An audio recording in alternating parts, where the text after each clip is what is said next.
अब ये मानकर बैठे हो कि हिंदुस्तान की आजादी की स्वर्ण जयंती आ गई, 50 साल पूरा हो गया, और मैं आपको आज ये बताने आया हूं कि 50 साल बाद हम ज्यादा गुलाम हो गए। पहले गुलामी एक ईस्ट इंडिया कंपनी की थी, अभी हमारे देश में 4000 विदेशी कंपनियां हैं। और ये हो क्या रहा है, हमारे देश के बड़े बड़े नेता पैसा खाते हैं, रिश्वत खाते हैं और विदेशी कंपनियों को बुला के लाते हैं। कितना कितना पैसा खाते हैं, एक दो उदाहरण मैं आपको समझाऊं। हमारे देश में एक व्यक्ति है, उनका नाम है सुखराम। आजकल बहुत दुखी है। पता है क्यों दुखी है? एक दिन सीबीआई वाले उनके घर गए तो जिस बिस्तर पर वो सोते थे उसके गद्दे के नीचे से 4 करोड़ रुपया निकला। तो सीबीआई वालों ने उनसे पूछा कि ये 4 करोड़ रुपया बिस्तर के गद्दे के नीचे से निकला, इसका माने आपके बैंक बैलेंस में कितना होगा? तो कहने लगे नहीं नहीं, मेरे पास कुछ नहीं है, मेरे पास कुछ नहीं है। तो सीबीआई वालों को भरोसा नहीं हुआ, उन्होंने उनके सारे लॉकर सीज किए और उनके सारे अकाउंट सीज किए, तो पता चला हंड्रेड्स ऑफ करोड़ रुपए की प्रॉपर्टी उसमें से निकली। तो सीबीआई वालों ने पूछा, सुखराम जी ये पैसा कहां से आया? तो कहने लगे भगवान ने दिया है। तो सीबीआई के एक ऑफिसर ने उनसे कहा कि भगवान आपको ही क्यों देता है, मुझे क्यों नहीं देता, हमको क्यों नहीं देता? बाद में सीबीआई ने जब तपास की सुखराम के बारे में, तो पता है जानकारी क्या मिली? जानकारी मिली कि जब ये व्यक्ति हिंदुस्तान के मंत्री थे, सैटेलाइट टेलीकम्युनिकेशन के मिनिस्टर थे, तब इन्होंने क्या किया, हिंदुस्तान की एक सबसे बड़ी कंपनी है आईटीआई, स्वदेशी है हमारे देश की, टेलीफोन बनाती है। तो जो आईटीआई कंपनी टेलीफोन बनाती है, तो उसका जो टेलीफोन का एपरेटस है ना, फोन और उसका क्रेडल दोनों मिला के एपरेटस, वो जितने रुपए में हमको देती है, 100 रुपए में, 125 रुपए में, 150 रुपए में हमको देती है आईटीआई। सुखराम साहब ने क्या किया कि अब आईटीआई का नहीं लेंगे, अमेरिका की कंपनी का खरीदेंगे। तो अमेरिका की कंपनी ने वो एपरेटस बेचना शुरू किया 600 रुपए में। हमारे देश में बनता था 150 रुपए का, सुखराम साहब ने वो नहीं खरीदा, अमेरिका से खरीद कर लाएंगे 600 रुपए में। तो उससे क्या होगा, अमेरिका की कंपनी को जो 450 रुपए का मुनाफा होगा, उसमें से कुछ सुखराम साहब को कमीशन मिलेगा। उसका नतीजा क्या हुआ, हमारे देश की सबसे बड़ी आईटीआई नाम की कंपनी तो डिवीजन बंद हो गए, अभी 4 डिवीजन बंद होने वाले हैं, उसके 6 डिवीजन है सारे देश में। तो 2 डिवीजन बंद हो गए, क्योंकि वो जो सामान बनाते थे सुखराम साहब ने खरीदना बंद कर दिया, अमेरिका से खरीदना शुरू किया और उसमें करोड़ों रुपए का घोटाला किया, वो पैसा उनको मिला। तो ये किसी मीर जाफर से कम है क्या? लेकिन दुर्भाग्य क्या है, इनको हमने 5 साल तक मंत्री बना के रखा। तो आप सोचिए कि 5 साल में इन्होंने क्या किया होगा इस देश में। ऐसे ही एक दूसरे मीर जाफर हैं, उनका नाम है सुश्री जयललिता।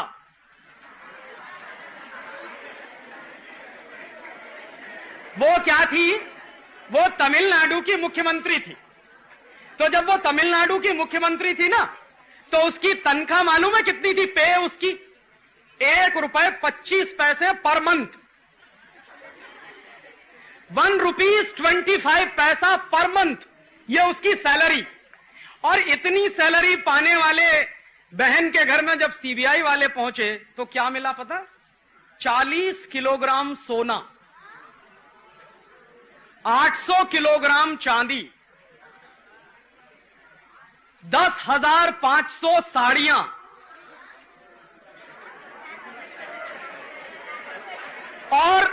और सुनिए 7,500 सैंडल, और सुनिए 44 एयर कंडीशनर,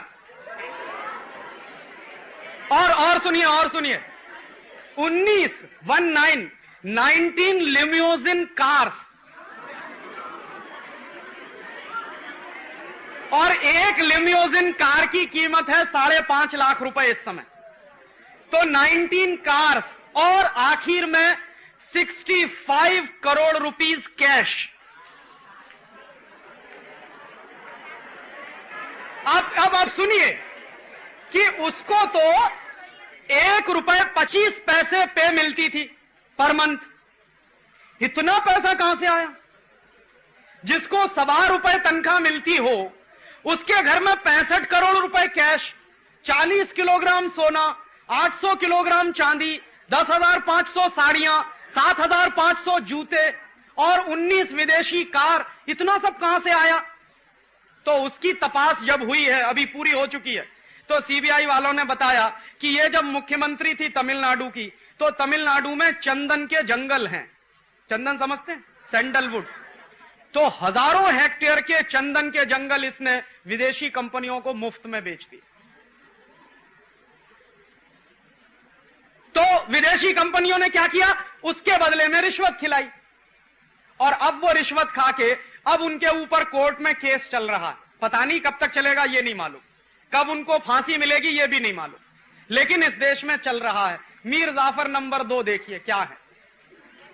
एक मीर जाफर नंबर 3 है, उनका नाम है लालू प्रसाद यादव।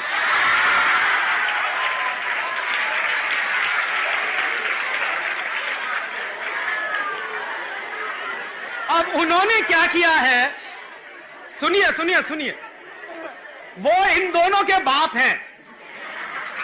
उन्होंने क्या किया, 960 करोड़ रुपया हजम कर गए। माने इतने रुपए में बिहार के पशुओं को चारा मिलता, उनके लिए भोजन मिलता, गाय को, भैंस को, बकरी को, वो सारा का सारा चारे का पैसा वो खुद खा गए। जो चारा घोटाला हुआ ना, वो यही घोटाला है। और देखो क्या दुर्भाग्य है इस देश का कि जो आदमी 960 करोड़ रुपए की रिश्वत खाता है, वो 7 साल तक मुख्यमंत्री रहा, और अभी भी उसकी बीवी मुख्यमंत्री।